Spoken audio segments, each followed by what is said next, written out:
எண்ணிக்கை அதிகம். குறிப்பாக 10 லட்சம் பேருக்கும் அதிகமாக மாணவர்களும் 14 லட்சம் பேருக்கு அதிகமாக மாணவிகளும் எழுதியிருக்கிறார்கள். இதுல இந்த முறை நீட்டுத் தேர்வை பொறுத்தவரையில் அதிக மதிப்பெண்கள் பெற்றிருக்கிறார்கள் மாணவ மாணவிகள். அந்த அளவிற்கு காலம் செல்ல செல்ல நீட்டுத் தேர்விற்கு தங்களை தயார் செய்து கொள்ளக்கூடிய நல்ல ஒரு மனோபாவத்திற்கு நம்முடைய மாணவ மாணவிகள் வந்திருக்கிறார்கள். அதேபோல தேர்வும் கூட மாணவர்களுடைய அவர்களுடைய திறன் அறிந்து அந்த தேர்வு நடைபெறுகிறது என்பதெல்லாம் பார்க்கும் பொழுது நாம் ஏற்கனவே சொன்னது போல காலப்போக்கிலே இந்த நீட் தேர்வானது மிக சரியான முறையிலே நடைபெறும், எல்லோரும் ஏற்றுக்கொள்ளும்படி இது நடைபெறும் என்று சொன்னது இப்பொழுது உறுதியாகிறது. ஆனால் வழக்கம் போலவே தமிழகத்தில் நீட்டுத் தேர்வை எதிர்க்கக்கூடிய மீண்டும் ஒரு பிரச்சனையை எழுப்பியிருக்கிறார்கள். அதாவது இதுநாள் வரையில கிராமப்புற ஏழை மாணவிகளுக்கு மருத்துவக் கல்வி மறுக்கப்படும் என்று சொன்னது பொய்யாகிவிட்டது. எப்படி என்றால், ஏழை மக்கள் அதிக அளவில் ஒவ்வொரு முறையும் நாம் பார்க்கிறோம், நம்முடைய ஊடகங்களிலே கூட தொலைக்காட்சிகளிலும் பத்திரிகை செய்திகளிலும் தொடர்ந்து பார்க்கிறோம். ஏழை மக்கள் எப்படியெல்லாம் இளநீர் விற்கிறவங்களிலிருந்து காய்கறி விற்கிற அந்த குடும்பத்திலிருந்து எல்லா சாதாரண மக்கள் அவர்களுடைய மகன்களும் மகள்களும் இன்றைக்கு கடந்த 3-4 வருடங்களாக நீட்டுத் தேர்வு எழுதி மருத்துவம் படித்துக் கொண்டிருக்கிறார்கள். இது ஒரு மிகப்பெரிய சாதனையாக போய்க் கொண்டிருக்கிறது. அதேபோல அந்த 7.5 விழுக்காடு இதுல அரசு பள்ளிகளில் வந்ததிலிருந்து நூற்றுக்கணக்கான மாணவர்கள் நம்முடைய தமிழக அரசு பள்ளியில் படித்த மாணவ மாணவிகள் இன்றைக்கு மருத்துவம் படித்துக் கொண்டிருக்கிறார்கள் என்பது ஒரு மிகப்பெரிய சாதனை. இதெல்லாம் நீட்டினுடைய ஒரு மிகப்பெரிய வரலாற்று சாதனையாகத்தான் நாம் பார்க்க வேண்டும். அதேபோல மாவட்டங்கள், தமிழ்நாட்டில் இருக்கக்கூடிய மாவட்டங்களில் நீட்டுக்கு முன்னால 1-2 பேர் தான் பல மாவட்டங்கள் இருந்தது. உதாரணத்திற்கு விருதுநகர், நீலகிரி மாவட்டத்திலெல்லாம் ஒருவர் கூட மருத்துவ படிப்புக்கு போக முடியாத ஒரு சூழ்நிலை இருந்தது. ராமநாதபுரம், இங்கெல்லாம் பெரம்பலூர்லாம் 2 பேர் 3 பேர் இருந்துச்சு. இன்னைக்கு கிட்டத்தட்ட ஒவ்வொரு மாவட்டத்திலிருந்தும் தமிழ்நாடு முழுக்க 20 பேர் 30 பேர் என்று இரட்டைப்பட எண்ணிக்கையிலே அதிகமாக பயின்று வருகிறார்கள் என்பது, மருத்துவ அனுமதி பெற்று மருத்துவ கல்லூரிகளிலே பயின்று வருகிறார்கள் என்பது குறிப்பிடத்தக்கது. இதிலிருந்து அதாவது எப்படின்னா, கடந்த 3 வருடங்களுக்கு முன்னால நாம பார்க்கும்பொழுது இந்த பிரேக்கப் கொடுப்பாங்க. அதாவது எந்தெந்த மாவட்டத்திலிருந்து எவ்வளவு பேருன்னு. சமீப காலமாக நிறுத்திட்டாங்க. ஏன் நிறுத்திட்டாங்கன்னா, கோழிப்பண்ணை பள்ளிகள் என்று சொல்லப்படக்கூடிய நாமக்கல், ராசிபுரம் போன்ற பகுதிகளில் அதிக கட்டணம் செலுத்தி மருத்துவ படிப்புக்கு நுழைய வேண்டும் என்பதற்காகவே உருவாக்கப்பட்ட இந்த பள்ளிகளிலிருந்து தேர்வாகக்கூடிய மாணவ மாணவிகள் குறைந்து இன்றைக்கு சராசரியாக எல்லா மாவட்டங்களிலிருந்தும் கிராமங்களிலிருந்தும் மாணவ மாணவிகள் மருத்துவ படிப்புக்கு சென்று கொண்டிருக்கிறார்கள் என்பது புலனாகிவிட்டது. அதேபோல இடஒதுக்கீட்டுக்கு ஆபத்து வரும் என்று சொன்னார்கள். ஆனால் இதுவரையிலும் இடஒதுக்கீடினால் எந்த விதமான பாதிப்புக்கு யாருமே, எந்த சமுதாயத்தை சார்ந்தவர்களுமே ஆளாகவில்லை என்பது தெளிவாக இருந்தது.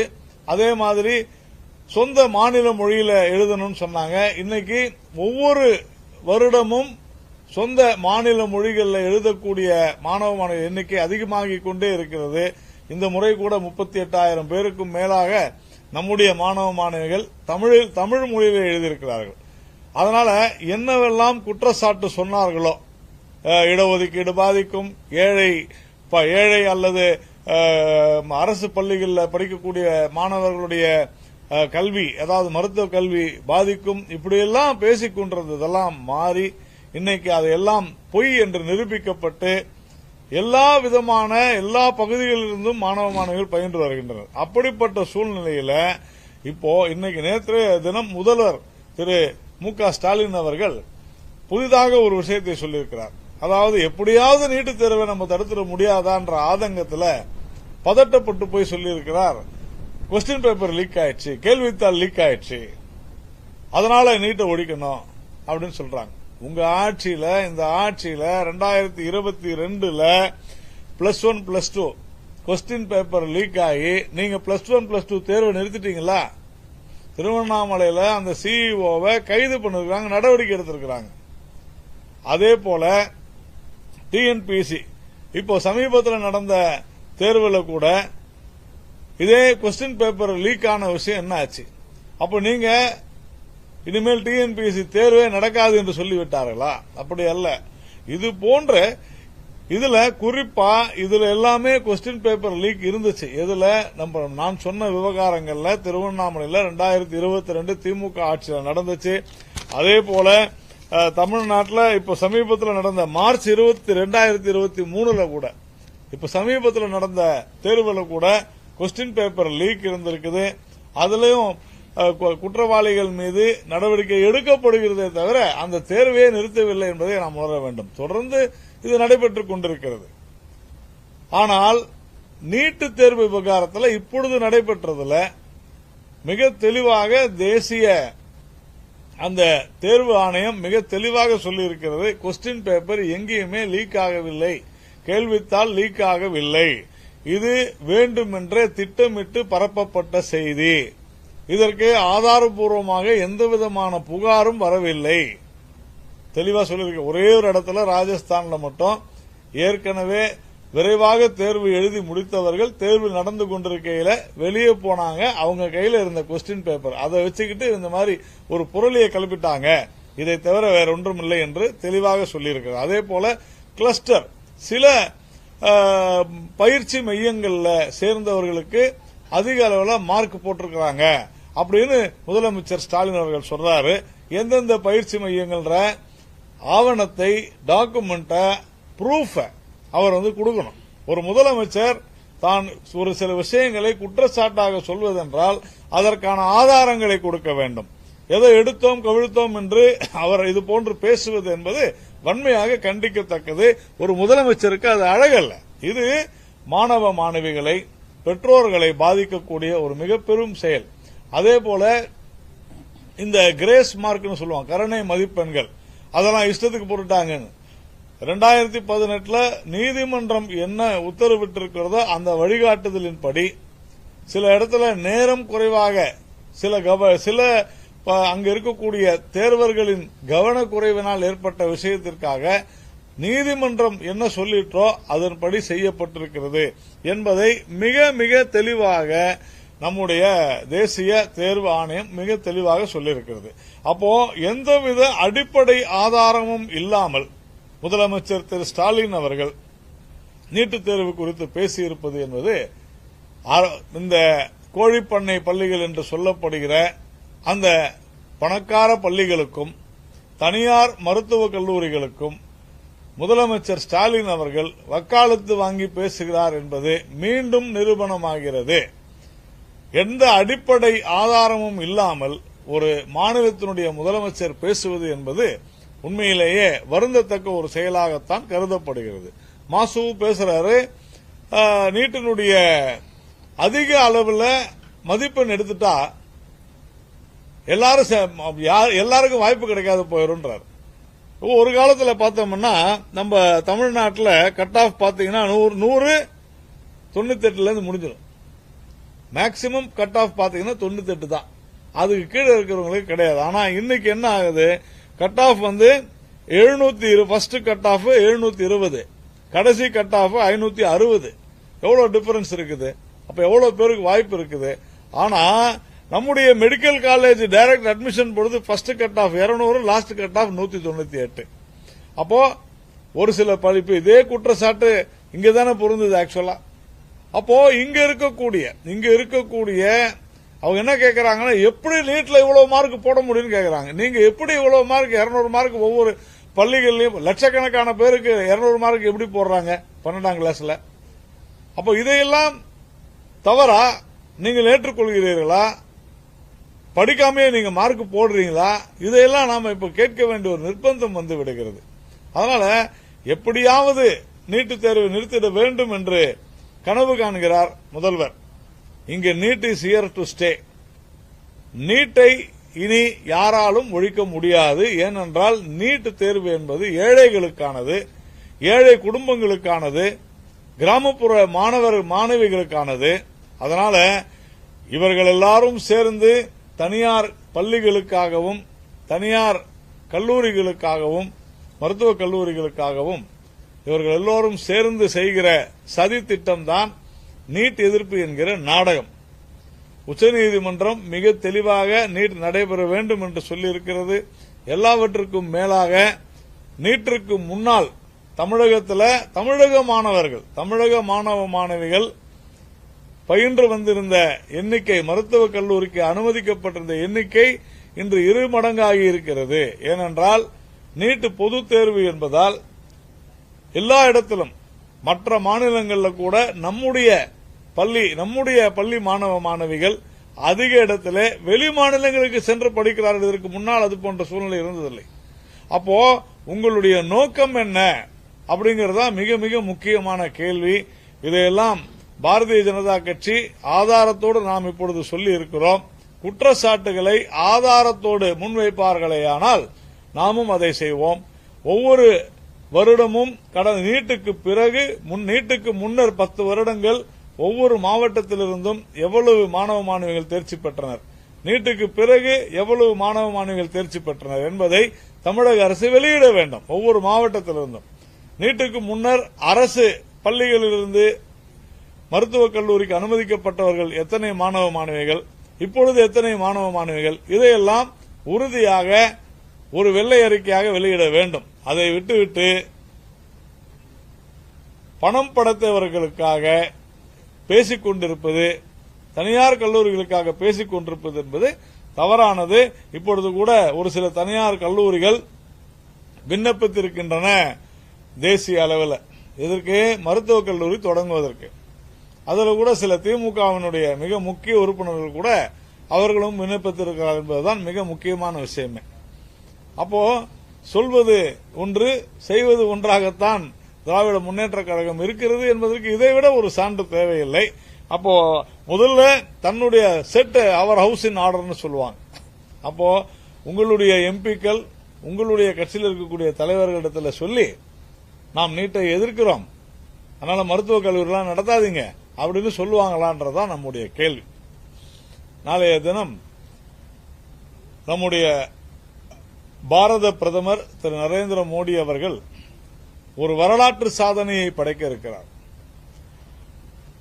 உலகத்திலேயே அதிக மக்கள் தொகை கொண்ட ஒரு நாட்டில், ஒரு டைவர்சிஃபைடு கண்ட்ரி என்று சொல்வார்கள், பல மாநிலங்கள், பல மொழிகள், பல்வேறு வாழ்க்கை முறைகள் கொண்ட ஒரு நாட்டில், பல்வேறு பிரச்சனைகள் இருக்கக்கூடிய ஒரு நாட்டில் 3வது முறையாக ஒருவர் 140 கோடிக்கும் மேலான மக்கள் தொகை கொண்ட நாட்டில் 3வது முறையாக நம்முடைய பாரத பிரதமர் நரேந்திர மோடி அவர்கள் பிரதமராக பொறுப்பேற்பது என்பது உலகத்திலேயே எந்த நாட்டிலும் நடக்காத ஒரு விஷயம்.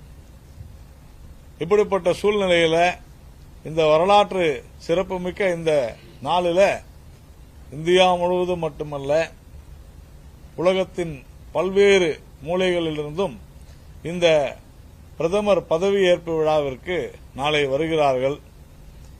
எப்படி ஒரு 10 ஆண்டுகள் மிக சிறப்பான அற்புதமான கட்டமைப்பு நாயகன் என்று பெயர் பெற்று நம்முடைய முதல்வர் விளங்கினாரோ, அப்படிப்பட்ட ஒரு அற்புதமான அருமையான சிறப்பான ஒரு அரசாங்கத்தை வருகிற காலத்தில் இந்த ஒரு 5 ஆண்டுகளில் தொடர்ந்து கொடுப்பார் திரு நரேந்திர மோடி என்பதை நாம் உறுதி செய்கிறோம். அதே மாதிரி நாம் ஏற்கனவே 3வதாக சொல்கிறோம், தேர்தல் முடிந்தவுடன் நாம் சொல்கிற விஷயம், ஏற்கனவே நாம சொல்லிக்கிட்டு இருக்கிற ஒரு முக்கியமான விஷயமே, தமிழ்நாட்டில் தொழில் வளர்ச்சி என்பது குறைந்து கொண்டிருக்கிறது. முதலீடுகள், அந்நிய முதலீடுகள், நேற்று பார்த்தோம் 5% தான் அந்நிய முதலீடுகள் தமிழகத்தில் வந்திருக்கின்றன. அதாவது தமிழ்நாட்டில் முதலீடுகளை செய்வதற்கு அந்நிய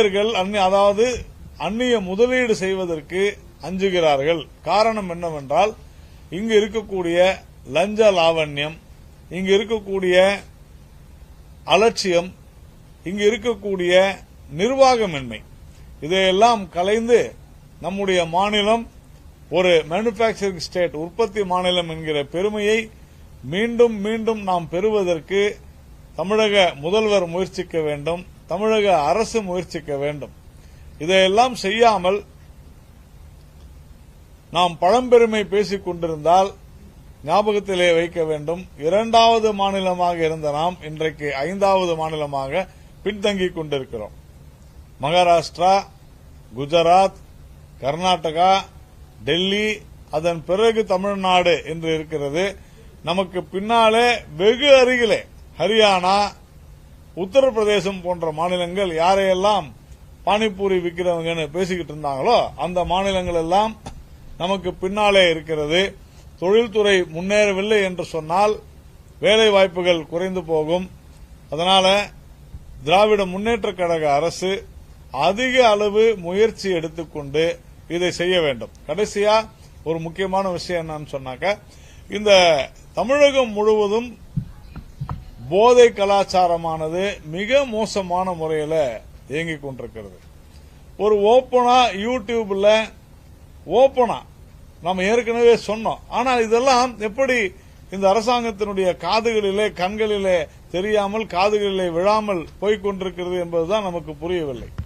நாம தெளிவா சொன்னோம், ஓப்பனா ஒரு பாடகி குறிப்பிட்ட சில நடிகர்களை குறிப்பிட்டு இவங்க நடத்துற பார்ட்டிகள் எல்லாம் இந்த போதைப் பொருள் கொடுக்கப்படுகிறது என்று சொல்லியும் கூட இது நாள் வரை எந்த விதமான நடவடிக்கையும் எடுக்கவில்லை. எங்கு பார்த்தாலும் போதையினால் பிரச்சனை, போதையினால் போதை உட்கொண்டு பிரச்சனை என்று தொடர்ந்து நாம் இதை பார்த்து வருகிறோம். தமிழகம் போதை மருந்து கும்பலினுடைய கூடாரமாகிவிடக் கூடாது அப்படிங்கறத நாம தெளிவா தெரிஞ்சுக்கணும். அதே போல பரபரப்பாக இருந்த இந்த சூழ்நிலையில நாம மிக மிக சில பத்திரிகைகள் செய்தியா கூட வந்துச்சு. ஆனால் தொலைக்காட்சியிலெல்லாம் இது குறித்து விவாதங்கள் நடத்தவில்லை. ராயப்பேட்டையில காலிஃபேட் உருவாக்க வேண்டும், கலிப்பா உருவாக்க வேண்டும் என்று ராயப்பேட்டையில ஒரே குடும்பத்தை சேர்ந்த 3 பேர் உட்பட 6 பேர் கைது செய்யப்பட்டிருக்கின்றனர். காலிஃபேட் அதாவது உலகம் முழுவதும் இஸ்லாமிய அரசுகளை உருவாக்க வேண்டும் என்கிற அடிப்படையில் இந்தியாவிலும் அப்படி செய்ய வேண்டும், ஏன் தமிழகத்திலும் அப்படி செய்ய வேண்டும் என்கிற கோட்பாட்டோடு நம்முடைய ராயப்பேட்டையிலே ஒரு பொறியியலாளர் கைது செய்யப்பட்டிருக்கிறார். தமிழக அரசால், என்னையே கூட இல்ல, தமிழக அரசால் நீண்ட காலமாக அவர்கள் செயல்பட்டு வந்திருக்கிறார்கள். ஜனநாயகத்தை எதிர்க்க வேண்டும், தேர்தல்கள் நடைபெறக்கூடாது என்றெல்லாம் சொல்லி பிரச்சாரம் செய்திருக்கிறார்கள். ஜாகிர் நாயக் நமக்கெல்லாம் தெரியும், அந்த ஜாகிர் நாயக்கனுடைய அந்த போதனைகளால் உந்தப்பட்டு தமிழகம் முழுக்க ஆள் சேர்த்திருக்கிறார்கள். இப்படி தமிழகத்தில் பயங்கரவாத நடவடிக்கைகள் கொஞ்சம் கொஞ்சமாக முளைவிட்டுக் கொண்டிருக்கின்றன. இது தமிழகத்திற்கு நல்லதல்ல, மிகவும் மோசமான ஒரு சூழ்நிலைக்கு தமிழகம் சென்று கொண்டிருக்கிறது. ஒரு பக்கம் நாம் பார்க்கிறோம் டாஸ்மாக் மதுவினால் ஏற்படக்கூடிய கொடுமைகள், இன்னொரு பக்கம் போதைப் பொருட்கள் அதிகரிக்கக்கூடிய ஒரு சூழ்நிலை, மற்றொரு பக்கம் பயங்கரவாத செயல்களை செய்வோருடைய எண்ணிக்கை அதிகரித்து வருவது என்று தமிழகம் ஒரு நிர்வாகமின்மை காரணமாக மிக மோசமான சூழலுக்கு தள்ளப்படுகிறது. இதையெல்லாம் அரசு கருத்தில் கொள்ள வேண்டும். அதை விடுத்து தனியார் பள்ளிகளுக்காகவும் தனியார் கல்லூரிகளுக்காகவும் நீட்டுத் தேர்வு வேண்டாம் என்ற பழைய பல்லவியே பாடிக்கொண்டிருப்பது என்பது முதலமைச்சருக்கு அழகல்ல. இந்த நாட்டினுடைய மாநிலத்தினுடைய சட்டம் ஒழுங்கை, இந்த மாநிலத்தினுடைய கண்ணியத்தை, கௌரவத்தை, கட்டுப்பாட்டை, கண்ணியத்தை காப்பாற்ற வேண்டிய மிக முக்கிய பொறுப்பு திரு மு.க. ஸ்டாலின் அவர்களுக்கு இருக்கிறது. அதனால இந்த அரசாங்கம் மிக மோசமான முறையில் செயல்பட்டுக் கொண்டிருக்கிறது. தேர்தல்கள் எல்லாம் முடிந்து விட்டது. இனியாவது நிர்வாகத்தை சீர்திருத்த வேண்டிய கடமையும் பொறுப்பும் தனக்கு இருக்கிறது என்பதை திரு ஸ்டாலின் அவர்கள் உணர வேண்டும். நான் சொல்வதற்கு தான் இருக்கு, நீங்க வேற ஏதாவது தேவையான கேள்வி.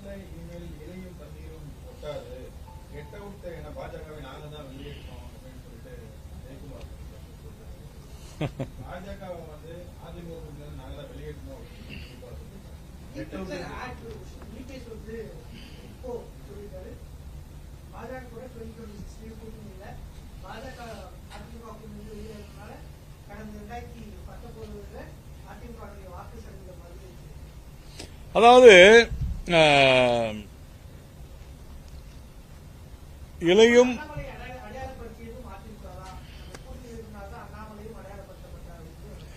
இலையும் தண்ணீரும் ஒட்டாதுன்னு சொன்னா தண்ணீர் எப்போதும் ஒரே மாதிரி தான் இருக்கும்.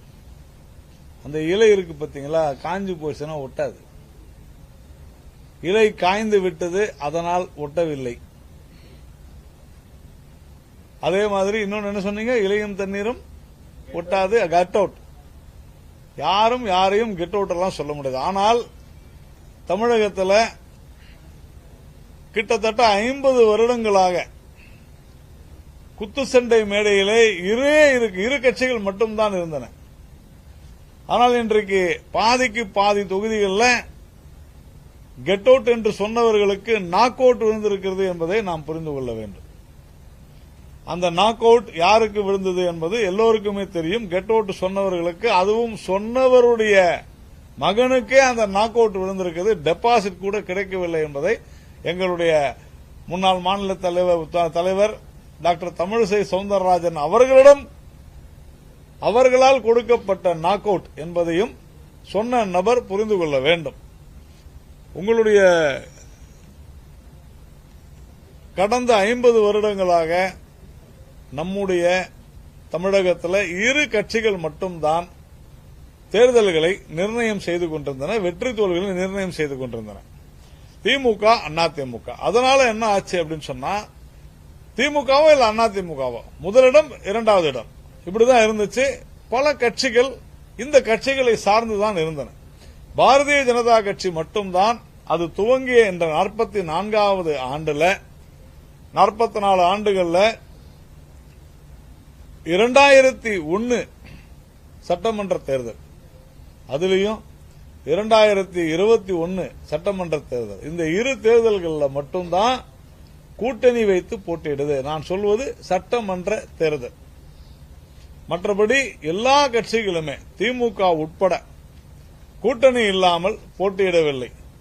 இந்த சூழ்நிலையில 50 வருடங்களாக ஓட்டப்பந்தயத்தில் 2 நபர்கள் மட்டும்தான் கலந்து கொண்ட ஒரு மைதானத்தில் இன்று 3வதாக ஒரு நபர் உள்ளே புகுந்து வெற்றிக்கும் தோல்விக்கும் நடுவிலே இருந்து யார் வெற்றி பெறுவது யார் தோல்வியுறுவது என்பதை முடிவு செய்யக்கூடிய, நிர்ணயம் செய்யக்கூடிய இடத்திற்கு இன்றைக்கு பாரதிய ஜனதா கட்சி வந்திருக்கிறது என்று சொன்னால் அதற்கு காரணம் நரேந்திர மோடி, அண்ணாமலை, நம்முடைய தமிழ்நாட்டு மக்கள். இந்த மூவரும் காரணம். அதனால நாங்கள் தான் அடையாளப்படுத்தினோம் என்று அவர்கள் சொன்னால் அது அவர்களுடைய தவறு என்றுதான் நான் சொல்லுவேன். திரு அண்ணாமலை அவர்கள் நேர்மையான, துடிப்பு மிக்க ஒரு அற்புதமான இளைஞர். தமிழக மக்களால் அரசியலுக்கு வந்தவுடனேயே தமிழக மக்களால் ஈர்க்கப்பட்டவர், தமிழக மக்களால் விரும்பப்பட்டவர். இன்னைக்கு யார் என்ன சொன்னாலும் ஒவ்வொரு நபருக்கும் தெரியும். பத்திரிகைகள் இன்னைக்கு இன்று காலை கூட ஒரு ஆங்கில பத்திரிகையில் படித்துக் கொண்டிருந்தேன்.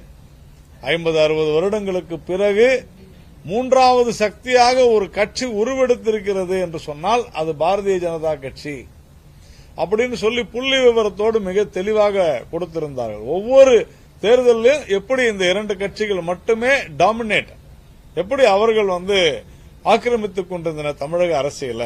அதே மாதிரி இந்த தேர்தலில் அதிக அளவு சமூக ஊடகங்களின் வாயிலாகவும் அதிக அளவு வீடு வீடாக, ஒவ்வொரு வீடு வீடாக அதிக அளவு சென்றடைந்தது பிரச்சாரம்.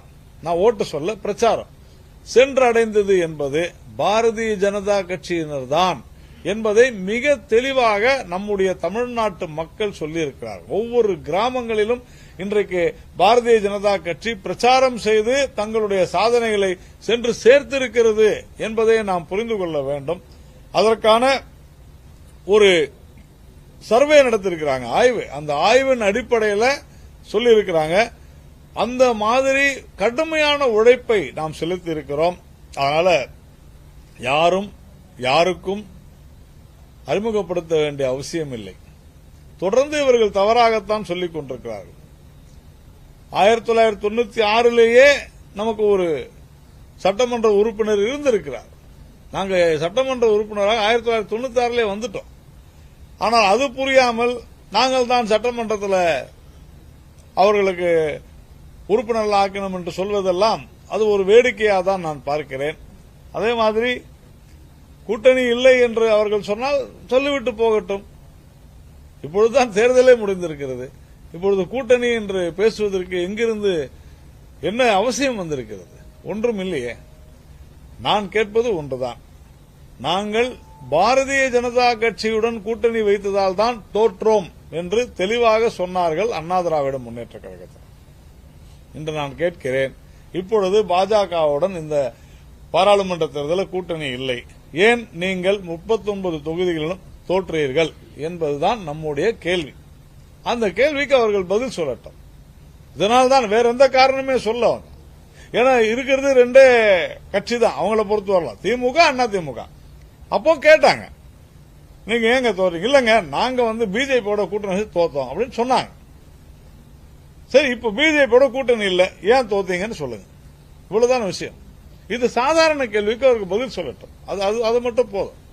தவிர பாரதிய ஜனதா கட்சி என்றைக்குமே அஇஅதிமுகவினுடைய கூட்டணியை முறித்ததில்லை. நான் சொன்ன இந்த வார்த்தைகள் கடந்த முறை தோற்றவுடனே இதை சொல்லித்தான் கூட்டணியை விட்டு அவர்களாகத்தான் வெளியேறினார்களே தவிர பாரதிய ஜனதா கட்சி என்றைக்குமே வெளியேறியது கிடையாது. அவர்களுடைய தவறை மறைப்பதற்காக ஒரு தனி மனிதரை, எங்களுடைய மாநில தலைவரை அவர்கள் குறை சொல்வது என்பது ஏற்க முடியாது. ஏன்னா இது உலகத்துக்கே தெரியும், இது ஒரு தேசிய கட்சி. கூட்டணி குறித்த முடிவுகளை எடுக்க வேண்டியது யார் அப்படின்னு சொன்னா எங்களுடைய பார்லிமெண்டரி பாடி, அதுதான் அதிகாரமிக்க அமைப்பு. அப்போ ஒப்பீனியன் நிறைய இருக்கலாம், எனக்கு ஒரு ஒப்பீனியன் இருக்கலாம், எண்ணம் இருக்கலாம், எனக்கு ஒரு கருத்து இருக்கலாம், ஒவ்வொருத்தருக்கும் ஒரு கருத்து இருக்கலாம், தேசிய கட்சியில் சகஜம். ஆனால் கூட்டணி வேண்டுமா வேண்டாமா என்பதை முடிவு செய்ய வேண்டிய அதிகாரம் தேசிய தலைமைக்கு தான் இருக்கிறது என்பதை தொடர்ந்து நாம் சொல்லி வருகிறோம். அதனால அவங்க சொல்றதுல உண்மை இல்லை, அதுதான் விஷயம். ஒரு நிமிஷம்.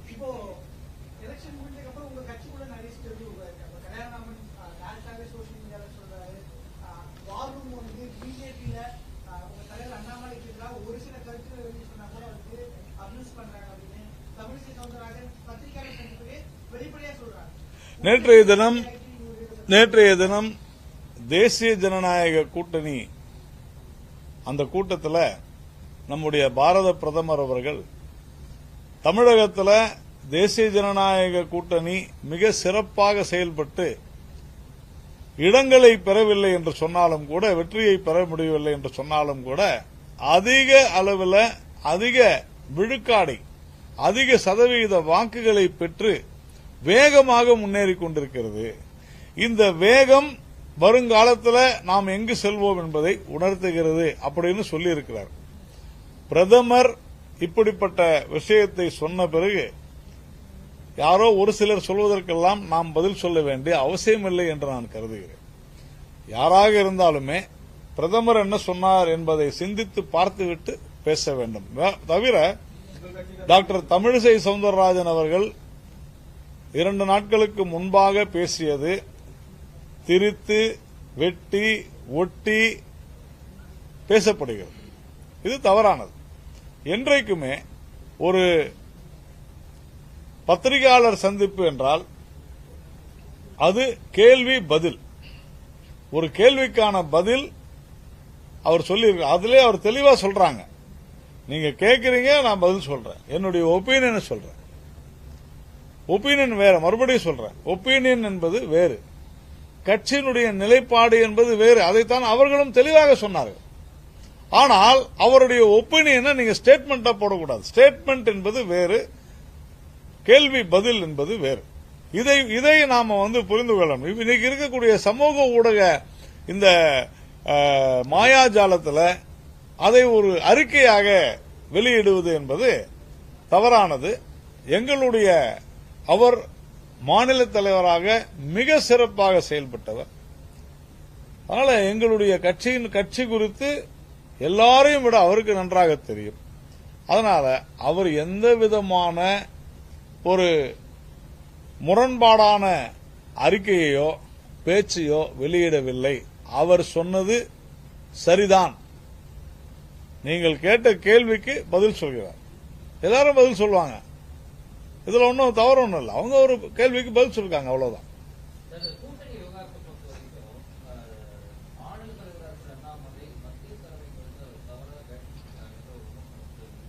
இல்ல, விமர்சனம் யார் முன்வைக்கிறாங்க சார்? அதாவது சார், நான் சொல்றேன், பாரதிய ஜனதா கட்சி என்பது ஒரு தனிநபர் எடுக்கக்கூடிய முடிவுகளை என்றைக்குமே பின்பற்றாது. பாரதிய ஜனதா கட்சியினுடைய ஆட்சி மன்ற குழு இருக்குது, அதுல மிகப்பெரிய தலைவர்கள்லாம் இருப்பாங்க. அதனால யாராவது இப்படி ஏதாவது ஒன்று விமர்சனம் தெரியாம பேசுவாங்க. மாநில தலைவர் தன்னுடைய கருத்தை சொல்வார், அதுல ஒன்றும் தவறு இல்லையா? தவறு இல்லங்க, அது எங்களுடைய கட்சிக்குள்ள நடக்கிற விஷயம்.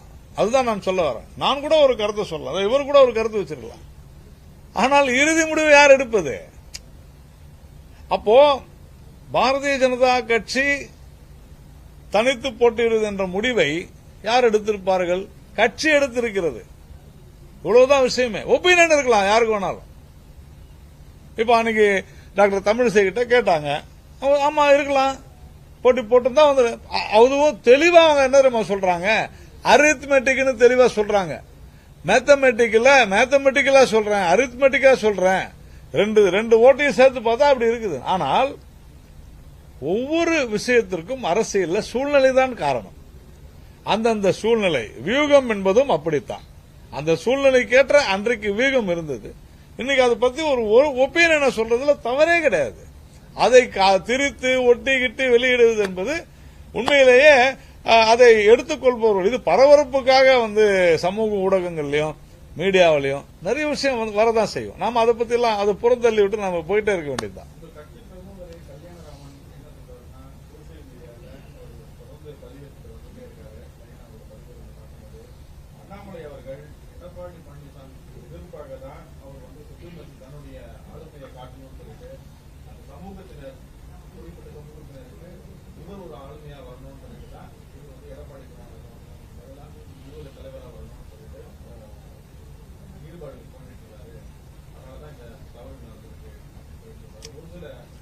எந்த ஒரு கட்சியிலுமே ரொனால்ட் கருத்துக்கள் இருக்குமேயானால் அவை கட்சியினுடைய அதிகாரப்பூர்வமான கட்சியினுடைய கூட்டங்களில் பேசப்படும். இந்த கட்சி ஜனநாயகம் உள்ள ஒரு கட்சி. அதை தாண்டி சமூக ஊடகங்களில் பேசுவதற்கெல்லாம் நான் ஒரு கட்சியின் மாநில துணைத் தலைவராக அதிகாரப்பூர்வமான ஒரு செய்தி தொடர்பாளராக நான் இதற்கெல்லாம் கருத்து சொல்லவே முடியாது. ஏனென்றால் சமூக ஊடகங்களில் அவங்களுடைய தனிப்பட்ட விருப்பு வெறுப்புகளை பேசுவார்கள். அது கட்சியினுடைய நிலைப்பாடோ, ஒரு நிமிஷம் இருங்க, கட்சியினுடைய நிலைப்பாடு போகாது. ஐயோ போகாதுங்க. அதான் சொல்ல, தனிப்பட்ட ஒரு நபருடைய அவர் கேட்ட கேள்விக்கு நான் சொன்ன பதிலை நீங்க கவனிச்சிருப்பீங்கன்னு நினைக்கிறேன். மிகப்பெரிய தலைவர்களுக்கே ஒப்பீனியன் ஒன்னு இருக்கும், ஆனா கட்சியினுடைய நிலைப்பாடுன்னு ஒன்னு இருக்கும். பெரிய பெரிய தலைவர்களுக்கே அப்படின்னு சொன்னா சோசியல் மீடியால சும்மா டைப் பண்றவங்களுக்கு அதெல்லாம் ஒண்ணும், இதையெல்லாம் இக்னோர். அதனால இது பதில் சொல்லணும்னு சொன்னா உங்களுக்கு எல்லாருக்குமே தெரியும். ட்விட்டர்ல நான் ஒரு பதிவு போட்டா ஒரு 10 நிமிஷத்துல ஒரு 500 பேர் என்ன அவ்வளவு விமர்சனம் செய்யறாங்க. இதுக்கெல்லாம் நான் பதில் சொல்லிட்டு இருக்க முடியுமா? இன்னைக்கு சமூக ஊடகம் அப்படின்னு சொல்றது அந்த மாதிரி போயிருச்சு. அது அவங்கவுங்களுடைய மனக்குறைகளை, அவங்கவுங்களுடைய ஆதங்கங்களை, அவரவர்களுடைய விமர்சனங்களை முன்வைக்கிறார்கள். இது கட்சியினுடைய போரம்ல, கட்சியில முடிவெடுக்கக்கூடிய அதிகாரம் மிக்கவர்களை கட்சியினுடைய நிர்வாகிகளிடத்துல அந்தந்த கூட்டங்கள்ல கண்டிப்பாக பேசப்படும். எங்க கட்சியில இருக்கிற சுதந்திரம் வேற எந்த கட்சியிலுமே கிடையாது. நாங்களே பேசுவோம். எங்களுடைய இதுல இது இப்படி இந்த தொகுதியில் இப்படி செஞ்சிருக்கலாம், அப்படி செஞ்சிருக்கலாம், அது கண்டிப்பா பேசுவோம். அதுதான் ஜனநாயகம். ஆனால் வெளிப்படையாக பொதுவாக யார் பேசினாலும் அதற்கு நாம் பதிலளிக்க வேண்டிய அல்லது அவர்களுக்கு விளக்கமளிக்க வேண்டிய கடமை நமக்கு கிடையாது. இதை அவர்கள் புரிந்து கொள்ள வேண்டும்.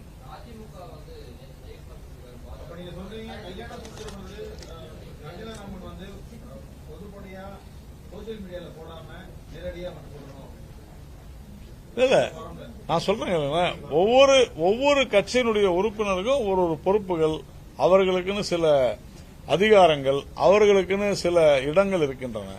அதுல பேசினா அதுக்கு உண்டான பதில் எல்லாம் கிடைக்கும். அதே மாதிரி அதிகாரப்பூர்வமாக யார் பேச வேண்டும் அப்படின்றது ஒரு கட்சியில விதி இருக்குது. அதிகாரப்பூர்வமாக இப்போ நீங்க அவர் கேட்டாரு, டாக்டர் தமிழிசை சவுந்தரராஜன் அவர்கள் இப்படி சொன்னாங்கன்னு. நான் கடமைப்பட்டிருக்கிறேன் அவர்கள் சொன்னதற்கான விளக்கத்தை கொடுப்பதற்கு.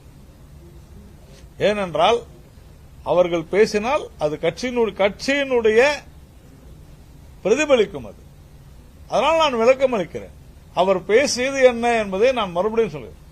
ஒரு கேள்வி பதில் என்பது வேறு, அறிக்கை என்பது வேறுன்னு நான் சொன்னதுக்கு காரணமே அதுதான்.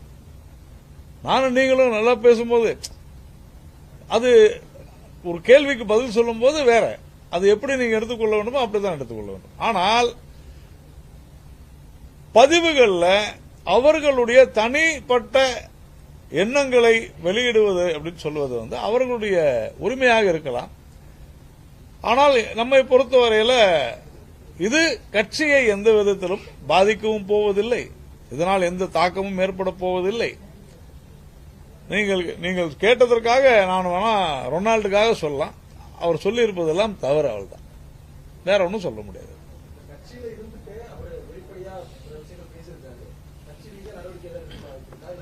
அது எங்க மாநில தலைவர்கிட்ட தான் கேட்கணும். இல்லைங்க, நான் உங்களுக்கு அதான் சொல்றேன். இப்போ நிறைய பேருக்கு கட்சியில தங்களுடைய விருப்பு வெறுப்புகளை சொல்வதற்கு அவர்களுக்கு இடமில்லை என்று சொன்னால் வேற எங்க போய் சொல்லுவாங்க? அவங்களோட ட்விட்டர்லயோ பேஸ்புக்லயோ போட்டுக்கிறாங்க, அவ்வளவுதான். இது கட்சிக்கு சம்பந்தம் இல்லாத விஷயம் நான் சொல்றேன். அதிகாரப்பூர்வமான செய்தி தொடர்பாளர்களோ அதிகாரப்பூர்வமான நிர்வாகிகளோ யாராவது பேசினா நீங்க எனக்கு சொல்லலாம், நம்ம அதை கருத்தில் கொள்வோம். அதே மாதிரி கட்சி கூட்டங்கள்ல இதற்கென ஒரு போரம் இருக்கு, அங்க பேசினா சொல்லுவோம். நீங்க கேட்ட கேள்விக்கு மாநில தலைவர் அது குறித்து முடிவு செய்வார், அவ்வளவுதான்.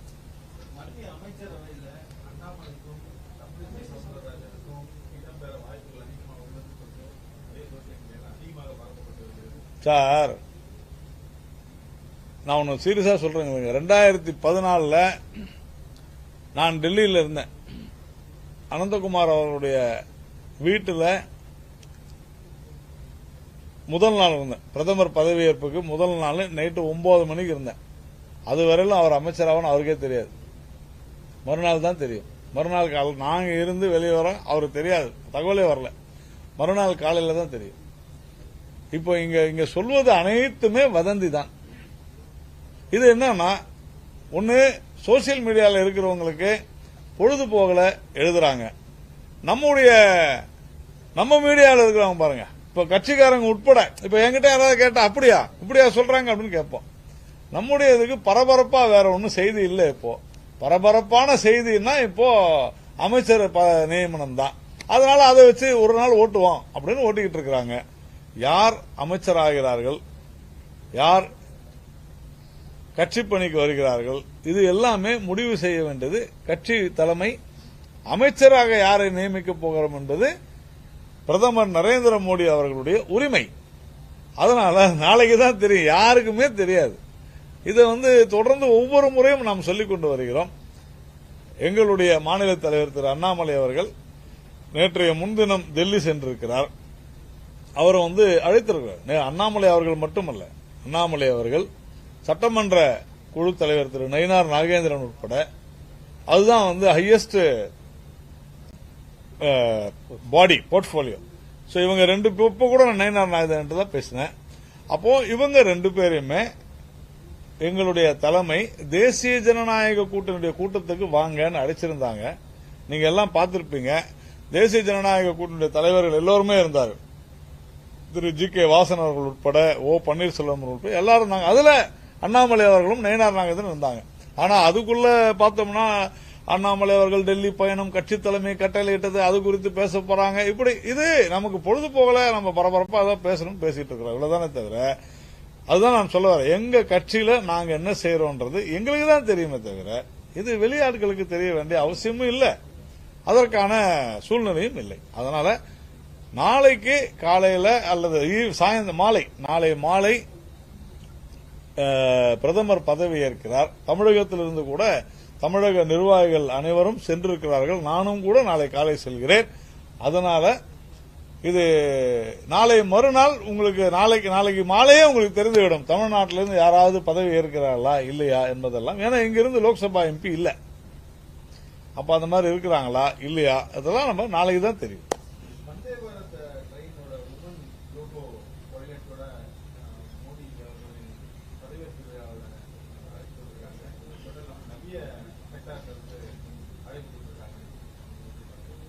இல்ல, அதாவது எல்லோரையும் உள்ளடக்கிய ஒரு அரசாங்கம் அப்படின்னு சொல்லும் போது எல்லோரையும்னா இந்த நாட்டு மக்கள் அனைவரையுமே.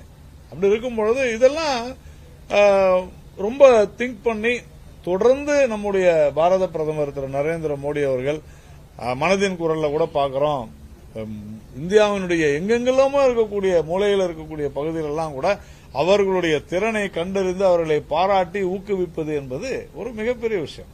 இதுவரையிலும் சுதந்திர இந்தியாவில் இந்த மாதிரிலாம் நடந்ததே கிடையாது. நேரடியாக மக்களோடு தொடர்பு கொண்டு அவர்களை பாராட்டி ஊக்குவிப்பது என்பது அதனுடைய ஒரு அங்கமாகத்தான் இதை நான் பார்க்கிறேன். வேற ஏதாவது இருக்கா?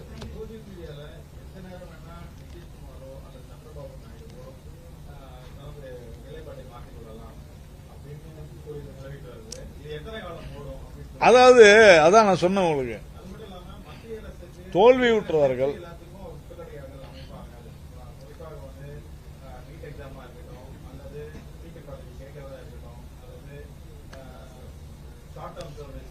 ஒரு விஷயம் நான் சொல்லட்டுமா, இதெல்லாம் எழுதுறது யாரு? பிஜேபிக்கு எதிராக இருக்கிறவங்க, அதாவது தோத்தவங்க. கரெக்டா? நாங்க வெற்றி பெற்றவர்கள், தோற்றவர்கள், அவர்களுக்கு வேற வேலை இல்லை. எங்களுக்கு நிறைய வேலை இருக்கு. இல்லன்னா நாங்களும் நிறைய எழுதலாம். என்ன எழுதலாம்? திமுக வெளியே போயிருமா, கம்யூனிஸ்ட் வெளியே போயிருமா, ஆம் ஆத்மி வெளியே போயிருமா, இப்படிலாம் நிறைய எழுதலாம். ஏன்னா நேரம் நிறைய இருக்கனால சிந்தனை பண்ணலாம். இப்போ நம்ம ஆளுங்கட்சி, இந்த நாடு எப்படி இருக்க வேண்டும், மக்களுக்கு என்ன திட்டங்கள் கொடுக்க வேண்டும், அடுத்து என்ன செய்ய வேண்டும், சர்வதேச அளவில் எப்படி இந்தியாவினுடைய பெருமை சென்று சேர வேண்டும், கட்டமைப்புகளை எப்படி பெருக்க வேண்டும்னு சிந்தனை செய்யறதுனால நாம அந்த மாதிரிலாம் எழுதுறதுல நேரம் இல்லை. அவங்களுக்கு பொழுது போகல, எழுதுறாங்க, அவர்களுக்கு நம் வாழ்த்துக்கள். அவ்வளவுதான். போதும்.